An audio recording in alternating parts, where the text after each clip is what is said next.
रोशनी में चले, रोशनी में चले। जी नाज़रीन, मैं आपकी मेज़बान सैरी श्रोफन प्रोग्राम कलाम की रोशनी में आपको एक बार फिर खुशामदीद कहती हूँ। जिस तरह से आप जानते हैं, हमने बड़ी ख़ास और अहम सीरीज़ का आगाज़ किया है, ईमान की बुनियादें, जिसमें हम बड़े ख़ास मौजू पर बात करते हैं। और आज भी बड़ा अहम और ख़ास मौजू है जो कि है कफ़ारा। इन बातों को सीखेंगे और इन बातों पर आज हम गुफ्तगू करेंगे। और आज एक बार फिर मेरे साथ मोहतरम आली जनाब पादरी अजीज़ अनवर हैं। पादरी साहब, आज के प्रोग्राम में मैं आपको खुशामदीद कहती हूँ। हाँ, बहुत शुक्रिया उस फहरिश आपने इस इंतहाई अहम मज़मून को आज का गुफ्तगू का मौजू बनाया है, जिसके बारे में लोग बड़े अभाम का और बेगुटीज का शिकार है। तो मैं समझता हूँ कि शुक्र है कि खुदावंद ने आज हमें मौका दिया कि खुदा का कलाम क्या कहता है, दुनिया क्या कहती है, मुझे उससे कोई गर्ज नहीं। खुदा का कलाम हमें क्या सिखाता है, हम उसकी रोशनी में आज इस मज़मून के ताल्लुक़ से सीखेंगे। इसलिए मैं आपका और आपके अदारे का बेहद शुक्रगुज़ार। जी शुक्रिया। जी पादरी साहब, आज के बड़े ख़ास और अहम मौजू का मैं आपके सामने पहला सवाल रखना चाह रही हूँ कि क्या कफ़ारा हमारे लिए सिर्फ़ एक मिसाल है? इसके बारे में बताइएगा। हाँ, बहुत शुक्रिया। मैं इससे पहले कि हम आज के इस मौजू के आपके सवाल के ताल्लुक़ से इस मौजू से सीखें, क्यों ना हम बाइबल मुक़द्दस में से इस मज़मून के ताल्लुक़ से जो लिखा गया है उसको पहले पढ़ें, ताकि फिर हम अच्छे तरीके से सीख सकें। बिल्कुल। यहाँ लिखा है रोमियों के ख़त के 5वें बाब की, हम 5वें आयत से पढ़ते हैं, क्योंकि रूल कुद्स जो हमको बख्शा गया है उसके वसीले से खुदा की मोहब्बत हमारे दिलों में डाली गई है। क्योंकि जब हम कमज़ोर ही थे तो ऐन वक्त पर मसीह बेदीनों की खातर हुआ। किसी रासबास की खातर भी मुश्किल से कोई अपनी जान देगा, मगर शायद किसी नेक आदमी के लिए कोई अपनी जान तक दे देने की जुर्रत करे। लेकिन खुदा अपनी मोहब्बत की खूबी हम पर यूँ जाहिर करता है कि जब हम गुनहगार ही थे तो मसीह हमारी खातर मुआ। बस जब हम उसके खून के बायस अब रासबास ठहरे तो उसके वसीले से ग़ज़ब-ए इलाही से ज़रूर ही बचेंगे, क्योंकि बावजूद के दुश्मन होने के खुदा ने वो अपने बेटे की मौत के वसीले से हमारा मेल हो गया। तो मेल होने के बाद तो हम उसकी ज़िंदगी के सबब से ज़रूर ही बचेंगे। आपका सवाल ये है कि क्या खुदा ने ये जो मसीहत की बुनियादों में कफ़ारा है जी, वो हमारे लिए सिर्फ़ एक मिसाल है या एग्ज़ाम्पल है? ये बिल्कुल वो सोच है जो कि इब्लीस कफ़ारे के ताल्लुक़ से और खुदा के प्यार, मोहब्बत और सलीब के ताल्लुक़ से हमेशा लोगों के जहन, दिल और अकायद में शामिल करता है। क्योंकि सलीब वो मुकाम है जहाँ इब्लीस को शिकस्त हुई, जो पेशगोई पूरी हुई। पैदाइश की किताब उसका 3 बाब उसकी 15वीं आयत में खुदा ने इब्लीस को सज़ा दी और कहा कि मैं तेरे दरमियान और औरत के दरमियान अदावत डालूँगा, तो जो औरत की नस्ल से होगा वो तेरे सर को कुचलेगा और तू उसकी एड़ी पर काटेगा। इसलिए जब उसको सलीब पर कुचल दिया गया और उसकी सारी बाकियात को मसीह ने मरकर जिंदा होकर दिखा दिया, पूरा कर दिया, तो उस दिन से इब्लीस पहले तो था ही, लेकिन उस दिन से अमली तौर पर इब्लीस मसीह यीशु के कफ़ारे और उसकी क़यामत के टोटली खिलाफ है। और जब हम उसके कफ़ारे की बात करते हैं तो फिर इब्लीस जो है वो भड़क उठता है। उसके बेशुमार जो चेले हैं, जो उसके मुवक्किल हैं, जो उसकी शरारत की फ़ौजें हैं, रूहानी फ़ौजें जिन्हें कहा गया है, वो सब उस ईमानदार के ख़िलाफ़ खड़ी हो जाती हैं जो मसीह की सलीब और कफ़ारे और उसकी मौत और जी उठने की बात करता है। इसलिए आज भी नहीं है, यीशु के जी उठने के फ़ौरन ही बाद, बल्कि उसके ज़िंदगी यानी हयात में ही ऐसे लोग खड़े हो गए थे जो उसकी मौत और उसकी सलीब का और उसके कफ़ारे का इनकार करते थे। तो ये हमारा अपना ख्याल या हमारा अपना मन घड़त कोई नज़रिया या कोई अकीदा नहीं है। ये हमारा वो अकीदा है जिसको बाइबल मुक़द्दस की हर किताब पेश करती है।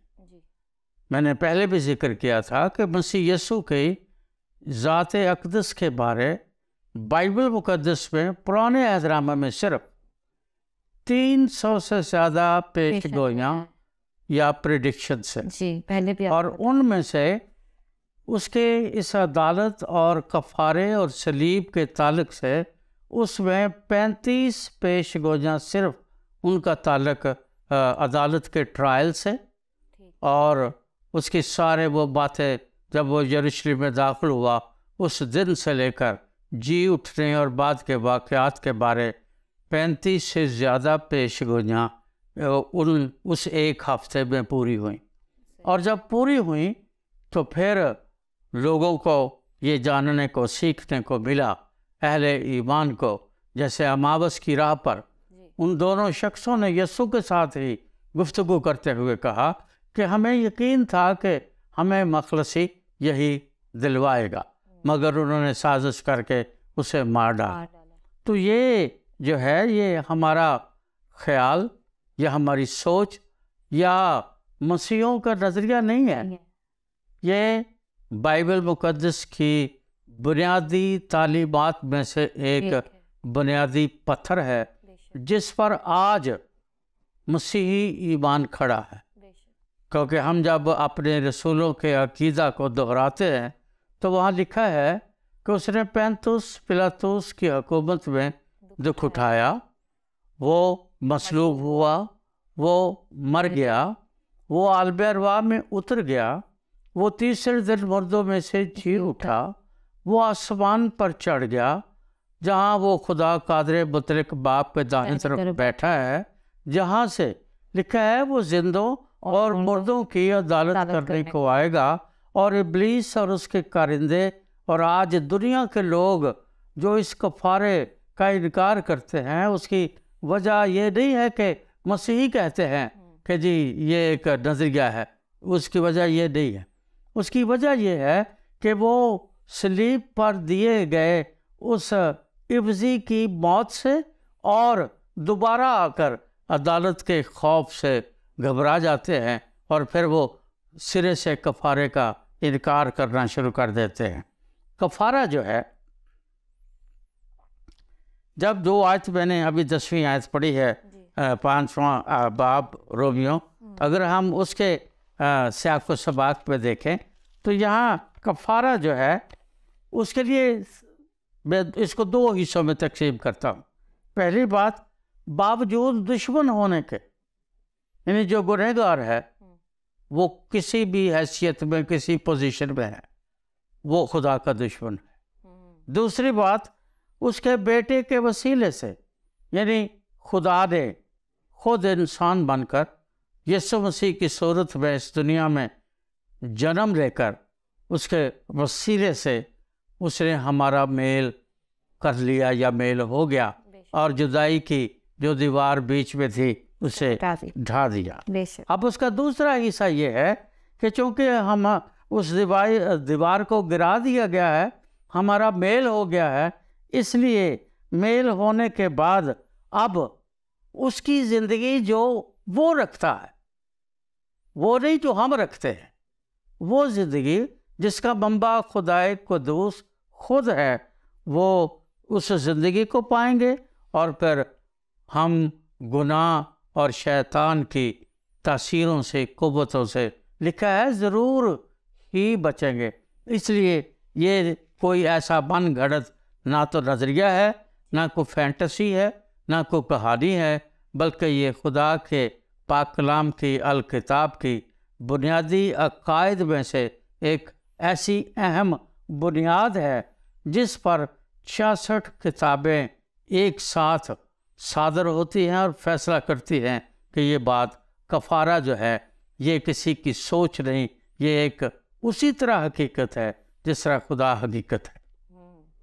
थैंक यू पादरी साहब, बड़ी खूबसूरती के साथ आपने इस सवाल का जवाब दिया है कि ये कोई मिसाल नहीं है, ये हकीकत है और जिसे जुटला नहीं हम सकते। और बड़ी खूबसूरत पास्टर बिली ग्राहम अपने मैसेज में बात करते हैं, हमारा मैसेज या हमारा सरमन कंप्लीट ही कफ़ारे के सबब से होता है कि खुदा ने जो है अपने बेटे को इस जहान में भेजा और उसने अपनी जान का कफ़ारा देकर हमें ख़रीद लिया है। और मैं एक किताब पढ़ रही थी लुइस बर्कहाफ की, और उसमें लिखा है कि हम ये ना समझें कि खुदा गुनहगारों के सबब से मोहब्बत रखता है, बल्कि कफ़ारा उसकी मोहब्बत का इजहार है। बड़ी खूबसूरत बात उन्होंने की थी।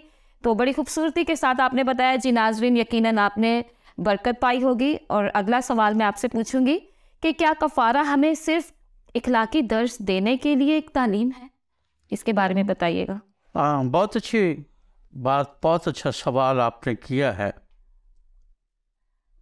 जाहिर है लोग अपनी काबिलवी के सबब से या खुदा के कलाम से नावाकफ़ियत के सबब से या खुदा के साथ ताल्लुक़ और रिश्ते की मजबूती से नावाकफ़ियत के सबब से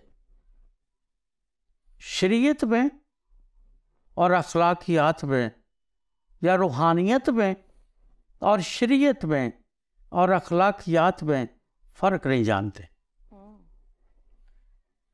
रूहानियत और चीज़ है, अखलाकियात बिल्कुल और चीज़ है। जो लोग खुदा पर ईमान नहीं रखते, लेट्स से जो कम्युनिस्ट है या सोशलिस्ट है या जो एथीस्ट, जो पेगन्स हैं, जो मुल्हिद हैं, जो खुदा की ज़ात का हर सूरत में इनकार करते हैं और ये कहते हैं कि जी खुदा तो है ही नहीं। कार्ल मार्क्स कहता है कि खुदा तो है ही नहीं, ये तो हमारे बाप दादा से अपनी नस्लों में एक मज़हब का नशा या फ्यून भर दी गई है और हम उस नशे और उस फ्यून के जो हमारे बाप दादा हमें, हमारे वालिदैन हमें देते हैं, हम उसमें सारी ज़िंदगी गुजार देते हैं, जबकि ये बात गलत है। क्योंकि कफ़ारा जो है ये बाइबल की तालीम है, बिल्कुल, और ये अखलाकी तालीम जो है वो तो उनके पास भी है। आप तो चोरी ना कर, ये तो सारे मानते हैं, तो झूठ ना बोल, तो गाली ना दे, ये अखलाकी तालीमात है, ये रूहानी तालीमात नहीं है। मेरे हजूर गैर माबूदों की परस्तिश ना कर, मेरा नाम बेफायदा ना ले, सब्बत का दिन पाक मानना। मूसा को, खुदा के बुजुर्ग बंदा मूसा को जब खुदा ने 10 अहकाम दिए तो वो 2 तख्तियों पर लिखे हुए थे जी। एक पर 4 अहकाम थे जी और एक पर 6 थे। सही।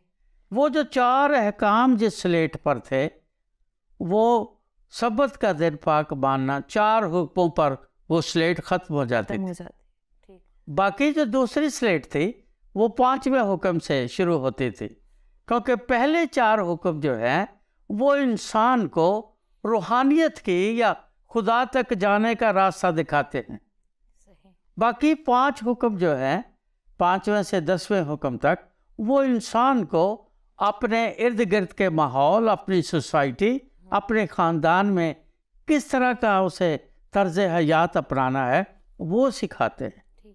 इसलिए ये जो क्रॉस है वो भी आपने देखा है, जब हम उसको पहनते हैं, देखते हैं, तो वो पहले नीचे से ऊपर जाती और उसका वाया बड़ा है।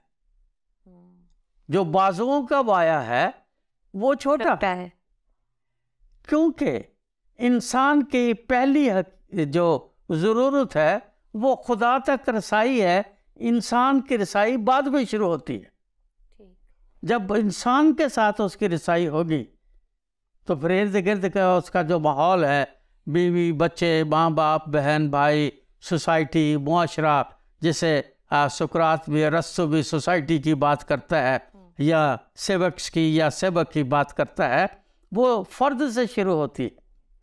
यहाँ फ़र्द से शुरू नहीं होती। अखलाकियात फ़र्द से शुरू होता है, सही, या होती है, लेकिन रूहानियत फ़र्द से शुरू नहीं होती। नहीं होती, रूहानियत ईमान से और ताल्लुक़ से शुरू होती। सही, और वो ताल्लुक़ और वो रिश्ता उन 4 अहकाम में है। इसलिए अखलाकियात की तालीम और रूहानी तालीम में दुनिया में किसी भी मज़हब है, वो मसीही है या गैर मसीही है, उसको दोनों जगह पर अलग अलग मुकाम है। और कलाम मुक़द्दस में भी लिखा है कि रूह के फल फ़र्क है मगर और जिस्म के काम फ़र्क है। रूह के काम और जिस्म के काम फ़र्क है, यानी वो फल जो रूह के हैं, जो काम, जो तासीरें रूह की हैं, वो रूहानियत को बताती है, वो स्पिरिचुअलिटी है। और जो जिस्म के काम हैं वो आपकी अखलाकी हैसियत को बताते हैं। मैं कल ही एक ख़बर पढ़ रहा था, तो मैं सुन के उस खबर को तो मेरे रोंगटे खड़े हो गए। ये वाक़या लाहौर का है, पिछले ही हफ्ते का। किसी कसीनो कह लें या किसी ऐसी जगह पर जहाँ एक गैदरिंग थी, बॉयज़ और गर्ल्स और बहुत सारे लोग वहाँ जमा थे, और उन लड़के लड़की वो जो थे आपस में एक ग्रुप एक साइड पर बैठकर जुआ खेल रहा था। और वो एक लड़की वहाँ थी जो उठकर वहाँ गई, तो उसने उन लड़कों से कहा कि मैं भी जुआ खेलना चाहती हूँ, मुझे भी इसमें पार्टिसिपेट करने दो। उन्होंने कहा नहीं, लड़कियाँ इसमें हिस्सा नहीं लेती। जब उसने जिद की तो उन्होंने कहा कि फिर एक शर्त है। जो उस टीम का लीडर था उसने कहा एक शर्त है। सही। और वो शर्त क्या है कि अगर तुम जीत जाओगी तो फिर जो तुम कहोगी वो हम करेंगे, और अगर मैं जीत जाऊंगा तो फिर जो हम कहेंगे वो तुम करोगे। बाई चांस बिल इत्तेफाक वो लड़की जीत गई। वो जब जीत गई तो उस लड़के से उसने पूछा कि भाई फिर अब जो शर्त हमने रखी थी, उसने कहा ठीक है, जो कहोगी मैं करूँगा। उसने कहा फिर मुझसे शादी कर लो। उसने कहा कि शर्त रखी थी, मैं तुमसे शादी कर लेता हूँ। दूसरी खबर कल मैंने पढ़ी कि एक शख्स ने, एक औरत ने, एक मर्द ने अपनी बीवी को जुए में हार दिया। ये अखलाकियात है, ये रूहानियत नहीं है। तो फिर मुझे किसी का वो एक शेर है, वो बड़ी शिद्दत से याद आया कि इस शर्त पे खेलूँगी पिया प्यार की बाजी, इस शर्त पे खेलूँगी पिया प्यार की बाजी, जीतूं तो तुझे पाऊँ, हारूं तो पिया तेरी। यानी दोनों, हार जाऊं फिर भी फ़ायदा मेरा, जीत जाऊं फिर भी फ़ायदा मेरा। और ये रूहानियत की दुनिया में नहीं होता। रूहानियत की दुनिया में ये नहीं होता। ये अखलाकियात की दुनिया में, ये हमारी माशरती दुनिया में, ये हमारी सिविल सोसाइटी में, ये हमारे सेवक में, हमारे बड़े बड़े बादशाह, बड़े बड़े पढ़े लिखे लोग, अखलाकियात के माहिरीन खुद इस रूहानियत के दर्स के सामने घुटने टेकते हैं, क्योंकि ये उनके बस की बात नहीं है। अरस्तु, आपको पता है कि सिकंदर आज़म का उस्ताद था। जी, अरस्तु। वो उसका तालिक था, उस्ताद था, ट्यूटर था, जो भी था। वो जब 10-12 साल का था सिकंदर आज़म, तो उसने उससे इजहार किया कि उस्ताद मोहतरम, मैं इरादा रखता हूँ कि बड़ा होकर दुनिया को फतह करूँगा, आप मुझे कुछ सिखाएं, कुछ बताएं। उसने कहा मैं रोज़ तुम्हें बहुत कुछ बताता हूँ, पर एक मेरी बात याद रखना, ज़िंदगी में अगर तुम दुनिया को पता करना चाहते हो तो किसी औरत से कभी इश्क मोहब्बत और उसके प्यार में न पड़ना।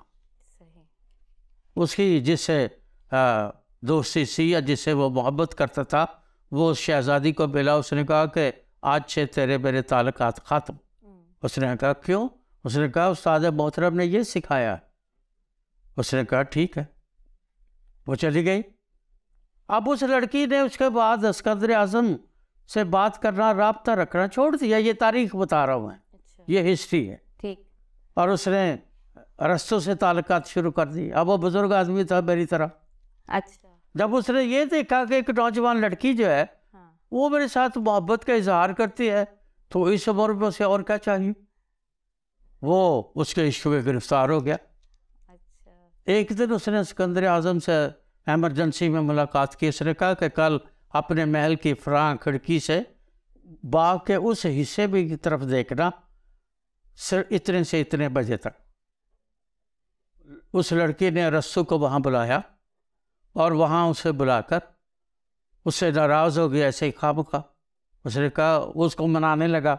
उसने कहा मैं तब मानूंगी, मैं मानूंगी तो मुझसे प्यार करते हो कि तुम यहाँ मेरा घोड़ा बनो, मैं ऊपर बैठूंगी और तुम इस फुहारे के इर्द गिर्द, इस फाउंटेन के इर्द गिर्द चक्कर लगाओगे।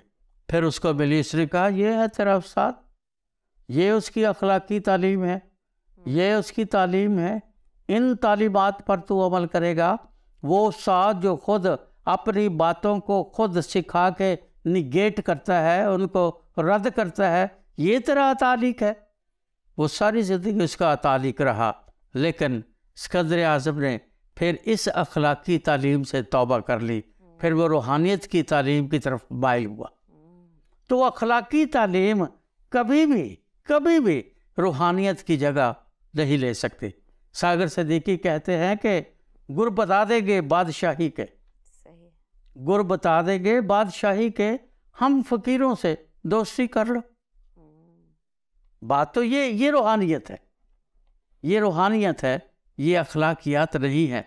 और अखलाकियात तो हर मुआशरे में फ़र्क है। अखलाकियात हर मुआशरे में फ़र्क है। आप यूरोप में चले जाएं, वो 2-2 3-3 शादियाँ नहीं करते, लेकिन उनके यहाँ शादी से पहले बच्चे ज़रूर होते हैं।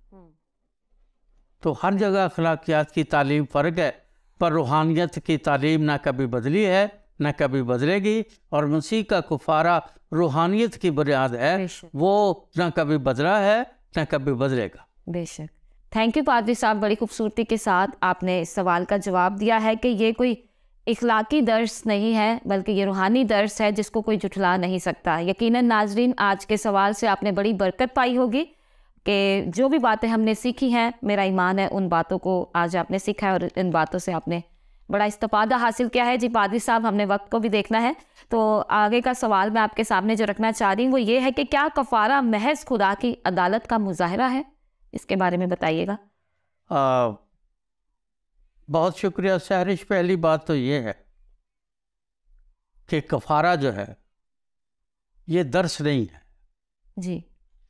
इसको सबक या दर्स या कोई नज़रिया ना कहा जाए जी। कफ़ारा एक अकीदा है जी। और इस अकीदे को समझने के लिए हमें जिस दर्स की ज़रूरत है वो बाइबल मुक़द्दस में मौजूद है, और उसको समझने से, सीखने से हम पर आपके सवाल का जवाब बिल्कुल वाज़ेह हो जाता है। जी। कफ़ारा की ज़रूरत क्या है? पहली बात तो ये, जी। क्या खुदाबंद खुदा जो कादिर मुतलक है, क्या उसके पास कोई और सब्स्टिट्यूट, कोई और हल नहीं था, कोई और तरीका नहीं था? फिर कफ़ारा ही क्यों? जी। वो जो अदालत की बात करते हैं, जी। वो जो अदालत है वो किसकी हुई और क्यों हुई? जी। अगर आप ये समझ जाएंगे या मैं या दुनिया ये समझ जाएगी तो कफ़ारा समझ आ जाएगा। सही। कफ़ारा गुनाह की सज़ा को टालने के लिए दिया गया। ठीक। कफ़ारा गुनाह की सज़ा का इब्ज़ाना है। ठीक है।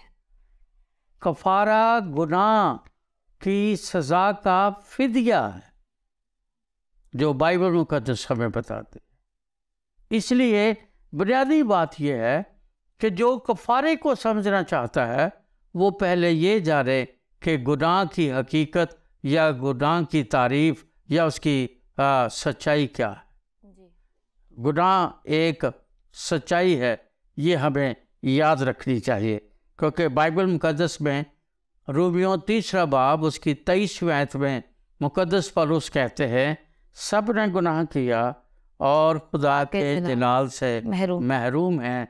इस जलाल को हासिल करने के लिए कफारा दिया गया। सही। फिर उसके बाद लिखा है वाइज की किताब में कि ज़मीन पर कोई ऐसा रास्तबाज इंसान नहीं कि नेकी ही करे और ख़ता ना करे।